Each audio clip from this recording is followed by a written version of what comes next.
Okay, last problem para sa motion problem, motion, ang title nito, motion curves. Ito madali to. The graph shows, again, madali ito. Mukha lang siyang mahirap. The graph shows the rectilinear acceleration of a particle as a function of time. No? So this is the time in seconds over a 12 seconds interval. If the particle is at rest at the position SO is equal to 0, time is equal to 0, determine the velocity at the particle when time is equal to 4, time is equal to 8. So, hanapin mo lang yung 8 seconds dito. Siguro nandito. This is 8, no? Then, time is equal to 12. Determine the velocity of the particle. Velocity lang, di ba? Galing ka kay acceleration. So, kailangan mo lang i-drawing si velocity versus the time. Huh? Ito lang yun. So, the velocity at 4, velocity at 8, velocity at 12. Kunin natin si velocity at 10. Baka kailangan. Okay? So, di ba, para makuha si velocity, kunin mo lang yung area nito, area nito, tsaka to. Kasi add mo lang, no? Tapos ganun, tapos ganyan, tapos magiging ganyan, tapos magiging ganun, tapos magiging ganun. Yun, ito yung velocity at 12. Tama? So, first, paano natin kukunin si area 1, area 2, area 3, area 4? For our area 1, we have this parabola. 'Di ba? Base times height lang 'yan, second degree. So, if we have A is equal to KT squared, kailangan mo muna i-solve si K. So, how to solve for K? So, substitute mo lang, 'di ba? Ang sabi, acceleration mo 5 dito sa point na 'yan, and then the time is 4. So, what's the value of K? 5 is equal to K times time is equal to 4 squared. 'Di ba? Madali lang 'to, promise. Madali lang 'to. Intimidating lang. So, what's the value of K? So, that is 5 divided by 4 squared. That is 0. Yung fraction na nga lang para magandang tingnan. Ganun fraction. 5 over 16.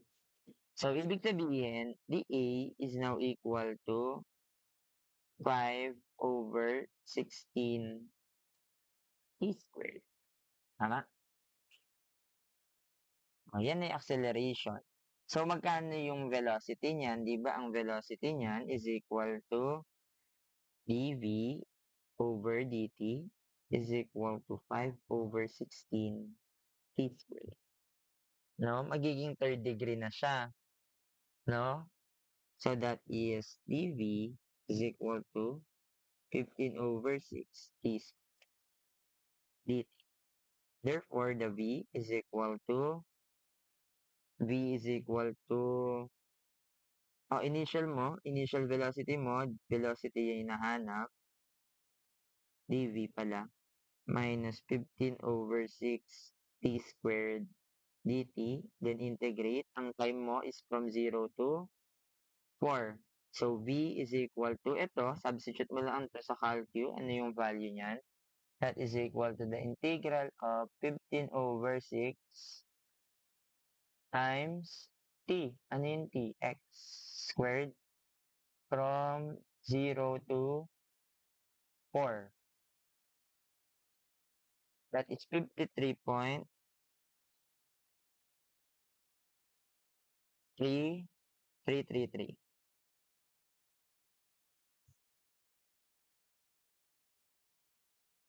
millimeter per second.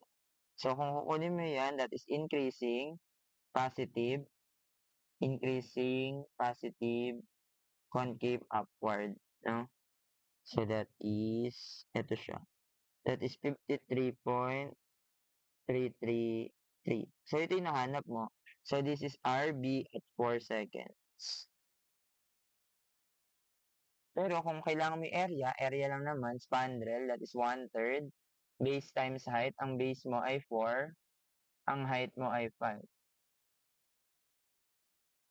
Ay, hindi pala. Kasi may equation nga pala yung parabola. No? Pag binigay equation ng parabola. Pero kung y is equal to t squared lang yan, no? Pwede mo siyang gamitin. Pero meron kasi siyang equation.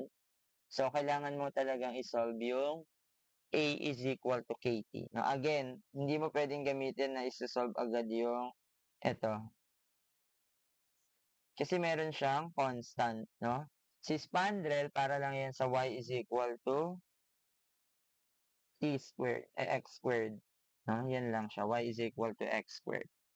Pero meron kasi siyang constant, no? So, kapag may constant, kailangan mong kunin si equation. Yan, no? O, ngayon, paano natin kukunin si time is equal to 8? Ito, slope, ano na lang to? Straight line, no? So, to solve for, ito si area 1. O, si area 2, so, ano yung area 2 natin? Trapezoid. Tama. Ano yung value nito sa tingin nyo? Okay? So, pwede nyo siya i-interpolate. Medyo mahaba pala to. Interpolate. Paano nyo kukunin yung point dito? So, mag-i-interpolate muna kayo, no? Para makuha natin yung value nito. Kung ano yan. Pero piling ko kalahati siya, 6 lang siya, no? Pero, interpolate. So, para makuha mo yung distance na to, is x. Tama? So, that is, sorry, x to.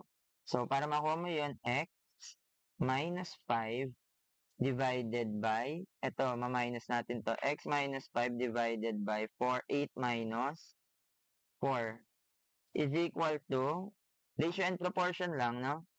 Parang i-ratio and proportion lang natin. That is x minus 5, ito yung height, divided by the length niya na 8 minus 4, and then 7 minus 5 divided by 8 minus, sorry, charot, 10 minus 8. So, what's the value of x? Parang 2 ata to. Charot, 6 pala. Alpha x minus 5 divided by 4, 8 minus, equals to 2 over, no, 7 minus 5, 10 minus 4 pala rather. 10 minus 4 over 6.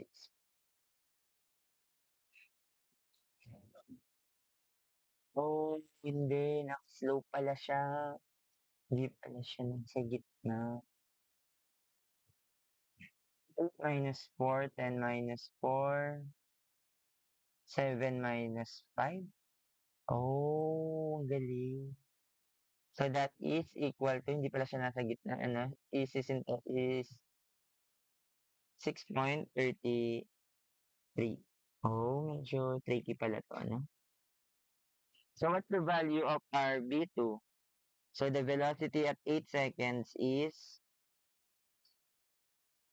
velocity 2 is equal to velocity 1, that is 53.333 plus 1 half area ng trapezoid, 1 half ng 8 minus 4, that is 4, times average ng height, that is 6.333 plus 5. So, the velocity 2 is equal to 53.333 plus 0.5 times 4 times 6.333 plus 5 shifts of a variable equals pala 76. Pwede na yun, random meters, millimeter per second. O what if, guys, take note, what if inahanap yung sa 9, no? Eh di ito na may interpolate nyo, this is 9. So that is x, hanapin nyo to, x minus 5, and then 9 minus 4. Papalitan mo lang to, 9 minus 4. Tapos, 7 minus 5, tapos 10 minus 4. So, papalitan mo lang to. So, mababago lang din yung area. For example, hinahanap naman si 6. Kung si 6 naman, edi papalitan mo lang to, 6 minus 4. Kasi ratio mo pa rin, no? O, paano si velocity at 3?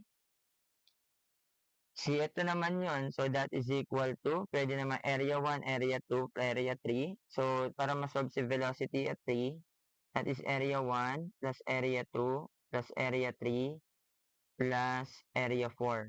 Si area 2 and 3, pwedeng, kahit hindi mo na gamitin itong nasa gitna na yan, no? Ito na, yung buong trapezoid na nito. Tama? Pwede na yon. So, area 1 is equal to 53.33 plus area 2, yung 2 plus 3, that is 1 half. Ang base natin ay 10 minus 4, 6. Ano yung height? Ay yung sum ng height, 7 plus 5. Plus, ang area 4, triangle, rectangle lang. So, 2 times 2. So, the velocity at 3 is equal to, magkano to? 53.333 plus 0.5 times 6 times 12.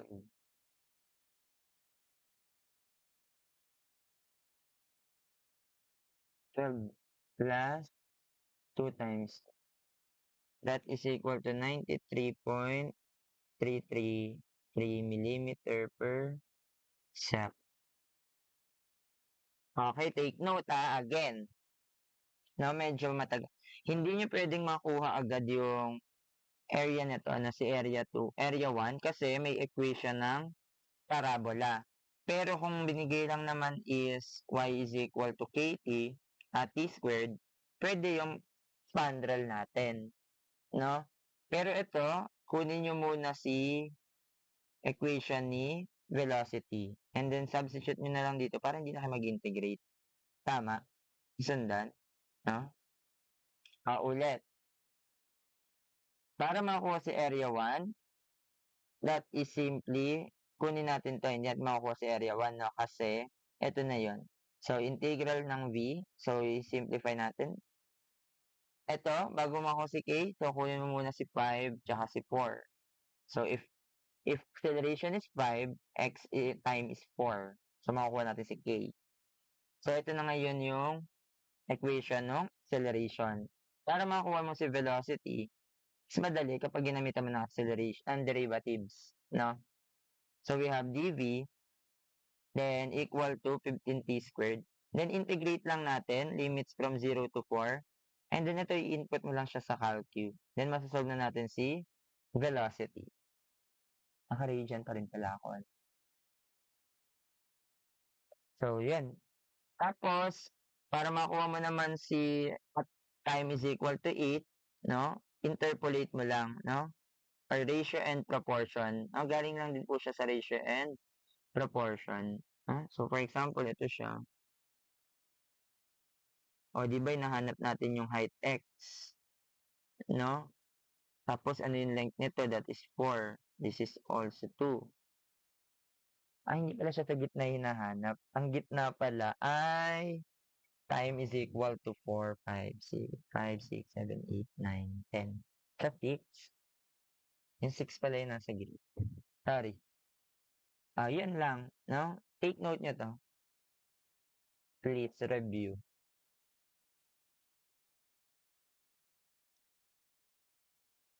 Please review this. Masterin nyo to. Yun lang. Bye-bye.